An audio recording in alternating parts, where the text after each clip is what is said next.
بسم الله الرحمن الرحيم رب اشرح لي صدري ويسر لي أمري واحلل عقدة من لساني يفقهوا قولي رب يسر ولا تعسر وتمم بالخير.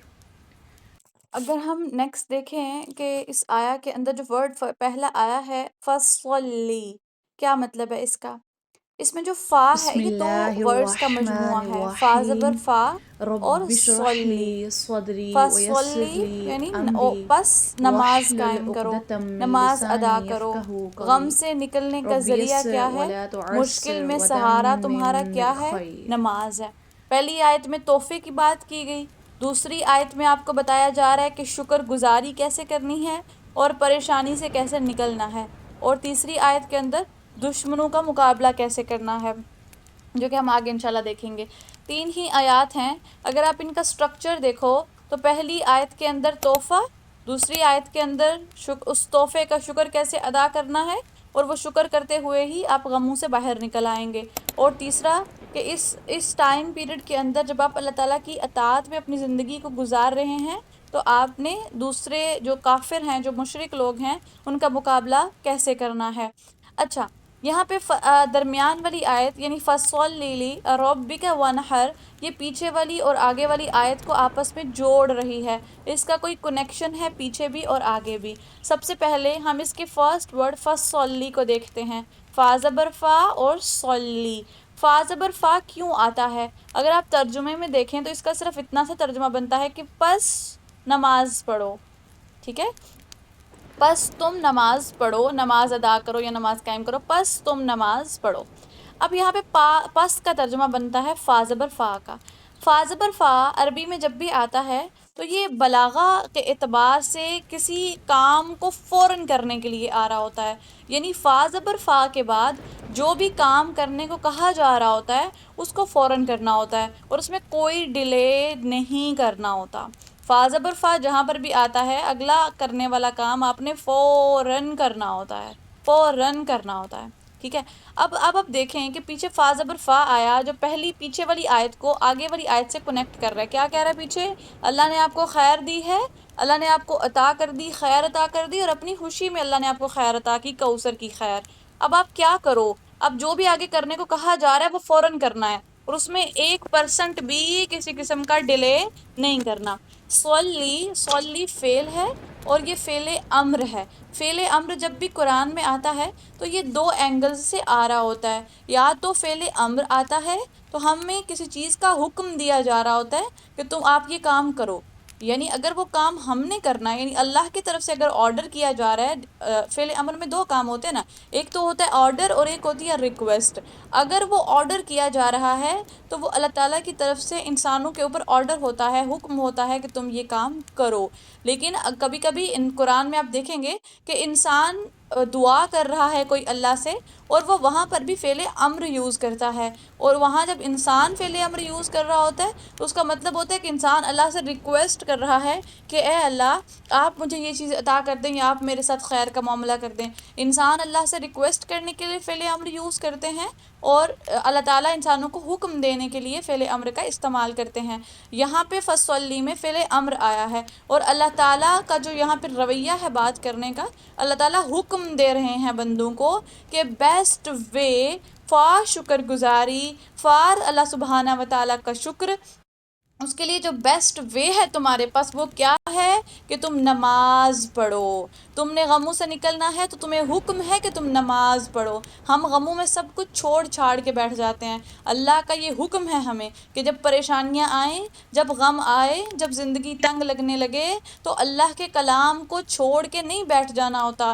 جب زندگی تنگ کرے، جب زندگی میں مشکلات آئیں، جب بہت برے حالات آ جائیں تو سارے کورسز چھوڑ چھاڑ کے نہیں بیٹھ جاتے، سارا کچھ چھوڑ چھاڑ کے نہیں بیٹھ جاتے اور روتے رہو، بس سارا دن ایک ہی کام کرتے رہو، بلکہ ان حالات میں قرآن کے ساتھ مضبوطی سے جڑ جاتے ہیں. نماز کو نہیں چھوڑ بلکہ نماز سے مضبوطی سے جڑ جاتے ہیں.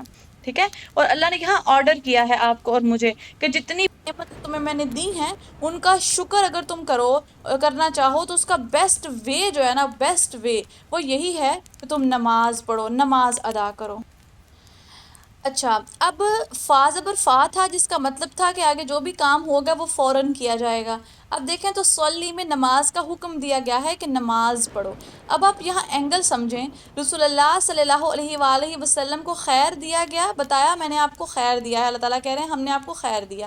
اس کے بعد کہا کہ آپ فوراً کرو نماز، آپ نہیں سوچو کہ لوگ کیا کہہ رہے ہیں، آپ لوگوں کے غموں میں خود کو نڈھال نہیں کرو، آپ اپنا اسپرچولی لو مت ہوں، آپ اللہ تعالیٰ کے احکامات کو پیچھے نہیں کریں، آپ لوگوں کی باتوں کو ذہن میں بٹھا کے ڈپریشن اور پریشانی اور انگزائٹی میں مت جائیں، بلکہ اٹھیں، ان چیزوں کا سوچیں جو میں نے آپ کو دی ہیں، اور نماز پڑھیں اور یہ کام فوراً کریں، کوئی ڈیلے نہیں کرنا اس میں۔ پہلی بات یہ رسول اللہ کو کہی جا رہی ہے کہ نماز کا گہرا تعلق ہے خوشی اور غم دونوں کے ساتھ، نماز خوشی میں بھی پڑھنی ہے اور غم میں بھی پڑھنی ہے، اور اس کو یہ ڈیلے کرنے والی چیز ہے ہی نہیں۔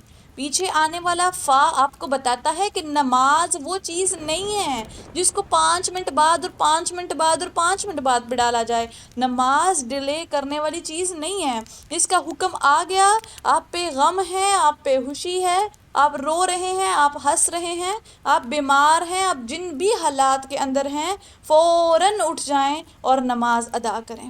رسول اللہ پہ ہم سے زیادہ تو ہمارے اوپر جتنی پریشانیاں اور آزمائشیں ہیں، رسول اللہ پہ تو اس سے کئی گنا زیادہ تھیں، لیکن کبھی رسول اللہ کی کوئی نماز نہیں چھوٹی، کبھی ان کی کوئی نماز نہیں رہی، رسول اللہ نے اپنی نمازوں کا بڑا اہتمام رکھا اور صحابہ نے بھی رکھا۔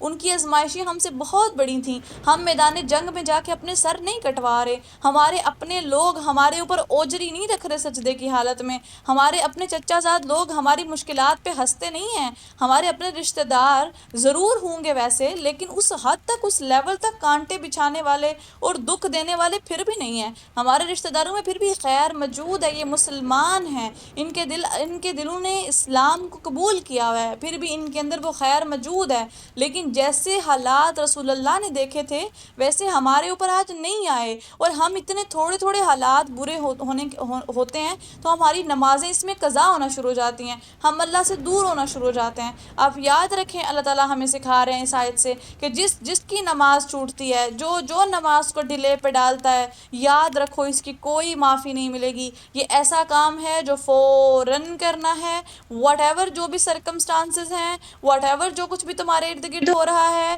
واٹ ایور تمہارا دل کر رہا ہے یا نہیں کر رہا، تمہیں نیند آ رہی ہے، تمہیں رونا آ رہا ہے، تم سے چلا نہیں جا رہا، تم بہت بیمار ہو، آپریٹ ہوا ہے، جس بھی حالات کے اندر آپ ہیں، لیٹ کے پڑھیں، بیٹھ کے پڑھیں، کھڑے ہو کے پڑھیں، جس بھی طرح پڑھنی ہے، اشارے سے پڑھیں، جس بھی طرح سے پڑھنی ہے، نماز پڑھنی ہے، نماز معاف نہیں ہے۔ ہماری نمازیں شادیوں پہ جو ہے وہ چھوٹ جاتی ہیں، ہماری نمازیں برائڈ بنی ہوئی ہو تو چھوٹ جاتی ہیں، ہماری نمازیں غموں میں چھوٹ جاتی ہیں، ہماری نمازیں فلائٹس میں چھوٹ جاتی ہیں، ہماری نمازیں جو ہے وہ آپ کسی جگہ سفر کر رہے ہیں، آپ کو کہیں باہر جانا پڑ گیا، مارکیٹ جانا پڑ گیا تو چھوٹ جاتی ہیں، ہماری نمازیں یہ ونڈو شاپنگ کرتے ادھر سے ادھر گھومتے ہوئے چھوٹ جاتی ہیں۔ ہم نے تو نمازوں کو اتنا لائٹ سمجھا ہوا ہے کہ نماز کے ٹائم پہ ہم نکلتے ہیں اور ہمیں رتی برابر فکر نہیں ہوتی کہ میری نماز چھوٹ جائے گی اور میرا رب مجھ سے ناراض ہو جائے گا۔ اگر آپ آن دی ادر ہینڈ اللہ کو دیکھیں تو اللہ تعالیٰ کہتے ہیں دنیا کا ہر کام پیچھے کر دو لیکن تمہاری نماز نہیں چھوٹنی چاہیے، کچھ بھی ہو جائے تمہاری نماز نہیں چھوٹنی چاہیے۔ اب آپ یہاں پہ دیکھ لیں کہ ہم کس کرائٹیریا پہ کھڑے ہیں۔ ہم کبھی کہتے ہیں کہ میں کیوں نماز پڑھوں، کیا ضرورت ہے نماز پڑھنے کی، یا نماز پڑھنے سے کیا ہی ہو جائے گا، میرے اوپر تو اتنی پریشانیاں ہیں میں کیوں پڑھوں نماز۔ آپ کے اوپر ایک پریشانی ہے، آپ ان 10 نعمتوں کو سوچیں جو اللہ نے آپ کو دی ہیں، نئی نیکی کرنے کا دل کرتا، آپ کو ایک پریشانی نے اتنا تنگ کیا ہوا ہے کہ آپ کا نیکیاں کرنے کو دل نہیں کرتا، وہ ایک رب کی نعمت کا سوچ لو، وہ ایک تندرستی جو آپ کے پاس موجود ہے، وہ ایک بصارت جو آپ کے پاس موجود ہے، وہ ایک آپ کا سننا، آپ کی سماعت جو آپ کے پاس موجود ہے، آپ کے جسم کا ایک ایک روح اللہ نے بڑی محبت سے بنایا ہے۔ آپ کے اپنا ایک بچہ دنیا سے چلا گیا ہے تو کوئی اور ہوگا جو آپ کی آنکھ کا تارا ہے۔ اللہ نے اگر آپ سے آپ کا اسپاؤس لے لیا ہے تو آپ کے والدین موجود ہوں گے، آپ کی اولادیں موجود ہوں گی، کتنا کچھ اللہ نے ہمیں دیا ہے اور کتنی چیزوں سے اللہ نے ہمیں نوازا ہے۔ اگر ہم شکر گزاری پہ آئیں تو بہت سی چیزیں ہیں جن سے شکر گزاری کی جا سکتی ہے، اور اگر ہم نے شکر گزاری نہیں کرنی تو پھر ہم نے نہیں کرنی۔ اللہ ہمیں سکھا رہے ہیں کہ مومن بندہ وہ ہوتا ہے جو بہترین وے شکر گزاری کا ڈھونڈتا ہے، اور شکر گزاری کا بہترین عمل یہ ہے کہ تم نماز پڑھو اور تمہاری نماز نہ چھوٹے۔ ٹھیک ہے، اب میں آپ کو بتاؤں اسکالرز اس کی ایکسپلینیشن سولی کی بتاتے ہوئے وہ کہتے ہیں کہ یہ جو سولی اللہ نے استعمال کیا ہے نا، اللہ تعالیٰ نے نا آپ کو کوئی بڑی بڑی چیزیں اور بڑے بڑے کام کرنے کو نہیں کہا۔ دس از اے منیمم وے فار شکر گزاری، منیمم وے ہے یہ کہ آپ نماز پڑھیں۔ مطلب آپ اگر صرف نماز پڑھتے ہیں نا تو سمجھے آپ وہ منیمم لوئسٹ درجے کا کام کر رہے ہیں شکر گزاری کا، مطلب منیمم وے ہے۔ اس سے اگر کوئی بندہ نماز نہیں پڑھتا اور وہ کہتے ہیں میں صدقہ کرتا ہوں تو میں شکر گزاری کرتا ہوں، میں لوگوں کا خیال رکھ کے شکر گزاری کرتا ہوں، منیمم وے شکر گزاری کا یہ ہے کہ آپ اللہ تعالیٰ کے سامنے خود کو جھکا دیں اور آپ سجدے میں چلے جائیں۔ یہ شکر گزاری ہے، بیسٹ وے ہے شکر گزاری کا، ٹھیک ہے۔ اور صرف فرائض کی میں بات کر رہی ہوں، صرف فرائض پڑھیں آپ، اور نماز آپ کی پابندی کے ساتھ آپ پڑھ رہے ہیں فرائض صرف، تو یہ منیمم وے ہے۔ اسکالرز کہتے ہیں کہ جس میں بندہ اللہ کا شکر ادا کرتا ہے، پھر جو بندہ نوافل ادا کرتا ہے، سنتیں ادا کرتا ہے، آگے سے آگے بڑھتا ہے، تو اللہ تعالیٰ وہ شکر گزاری کے لیولز کو جو ہے وہ اوپر سے اوپر لے کے جاتا ہے۔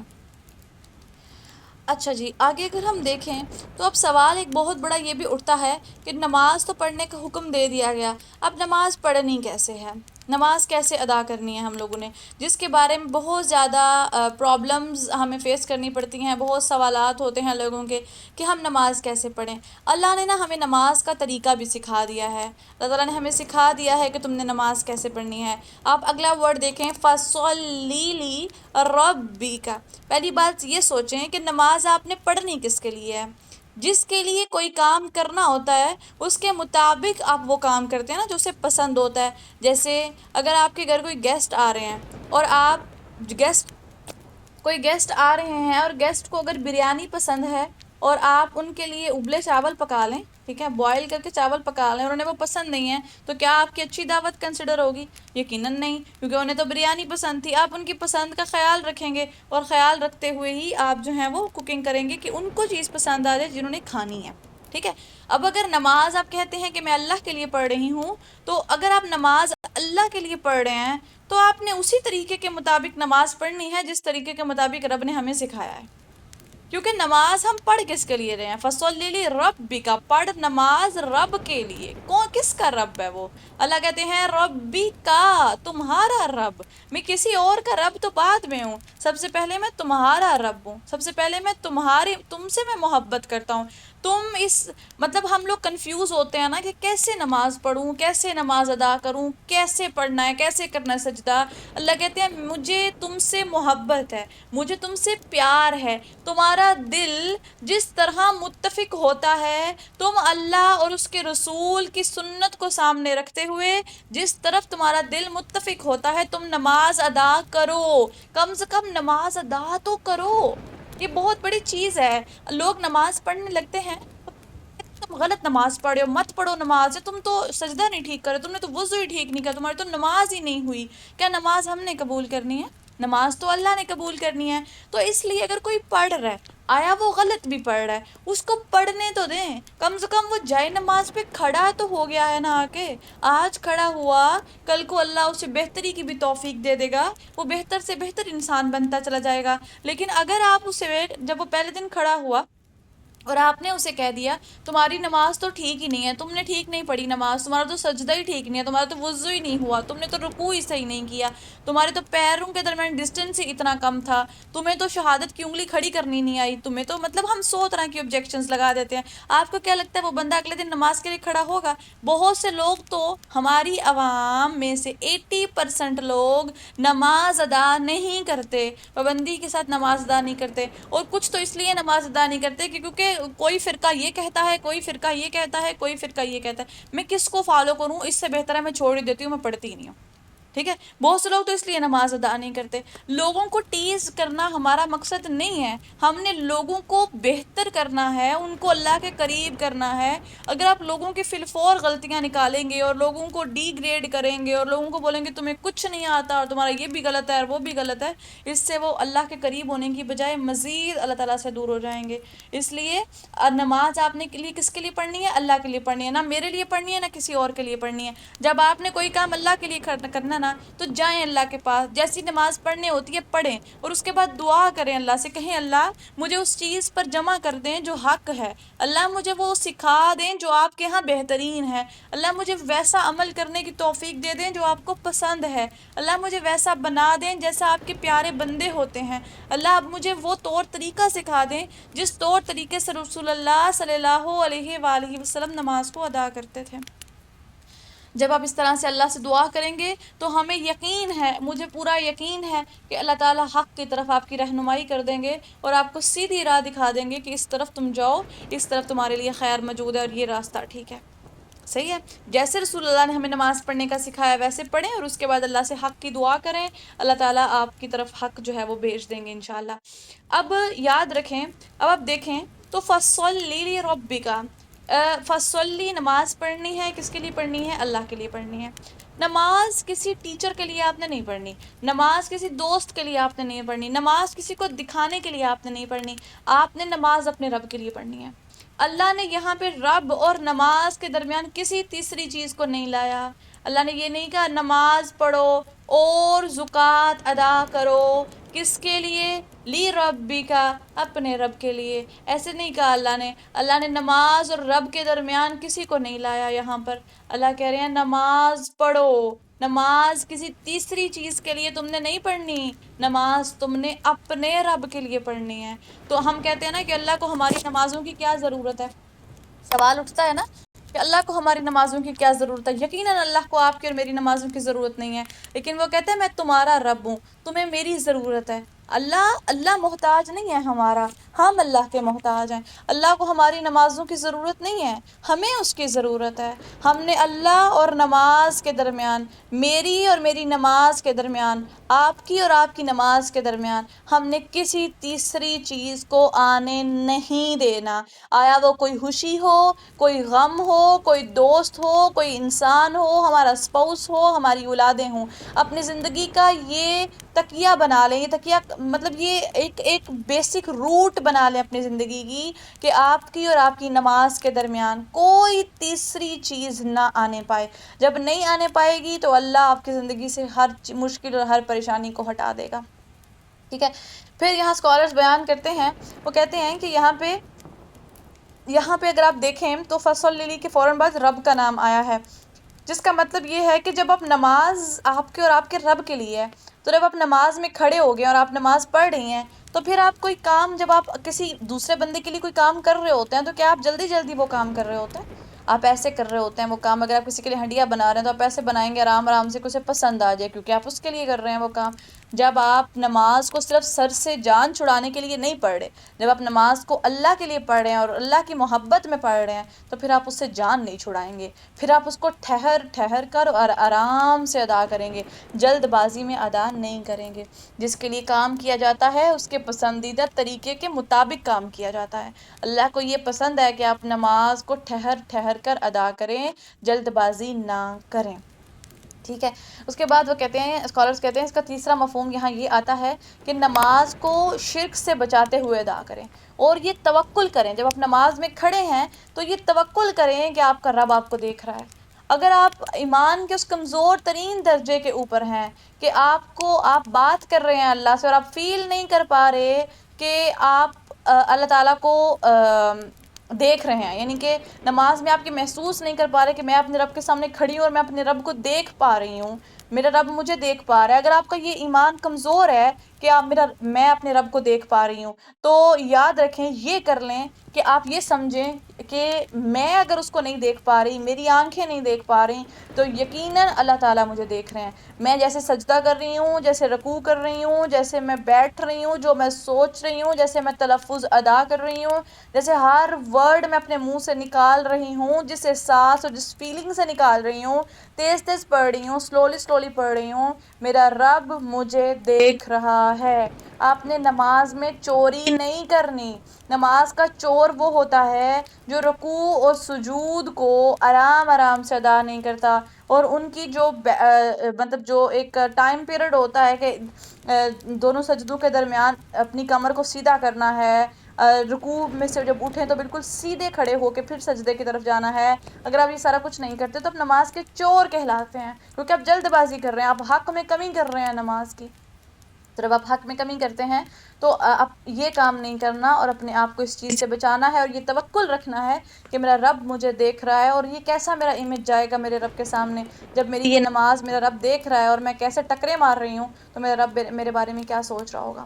ٹھیک ہے، یہ آپ نے سوچنا ہے. اور اپنے دماغوں میں نا سب سے پہلے ہمیں نماز کی امپورٹنس کو لانا ہے کہ نماز میں کیوں پڑھ رہی ہوں، اور رسول اللہ نماز کے لیے کیا کیا کرتے ہوتے تھے. میں آپ کو اس سے ریلیٹڈ ایک واقعہ بتاتی ہوں. نبی پاک صلی اللہ علیہ وآلہ وسلم نے اپنی زندگی کے آخری ایام کے اندر تھے، حضرت عائشہ کے حجرے میں تھے. فجر کی نماز کا وقت ہوا اور رسول اللہ یہ محسوس کرتے ہیں کہ مجھ سے جماعت نہیں کروائی جا سکے گی، بہت ویک محسوس کر رہے ہیں خود کو، جماعت نہیں کرائی جا سکے گی. تو ابو بکر صدیق کو پیغام بھجواتے ہیں کہ آپ نماز کی جو ہے وہ امامت کریں.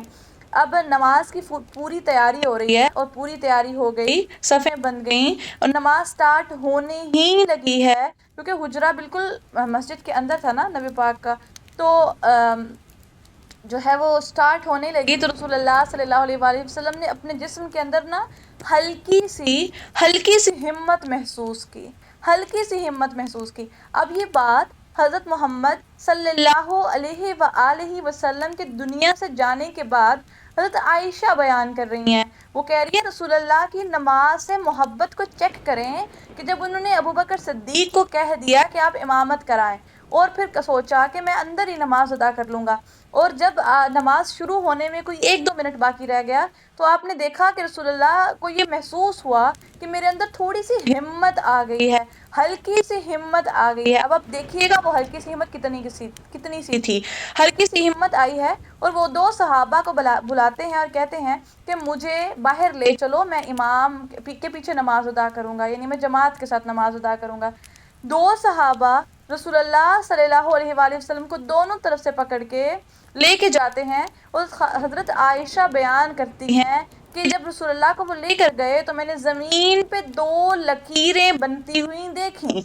اب اس سے ان کی کیا مراد ہے؟ اگر کسی بندے کو آپ نے دونوں طرف سے پکڑا ہو اور اس کے پیر زمین کے اوپر گھسیٹے جا رہے ہوں اور گھسیٹ کے وہ جا رہا ہو تو اس سے زمین پہ لکیریں بن جاتی ہیں. حضرت عائشہ کہتی ہیں جب رسول اللہ کو لے کر گئے تو میں نے زمین پہ 2 لکیریں دیکھیں، اور وہ لکیریں کیا نشانی دے رہی ہیں کہ رسول اللہ، آپ امیجن کریں رسول اللہ میں کیا ہمت آئی تھی. جب ہم یہ بات کر رہے ہیں کہ جب امامت کھڑی ہونے لگی تو رسول اللہ نے ہمت محسوس کی.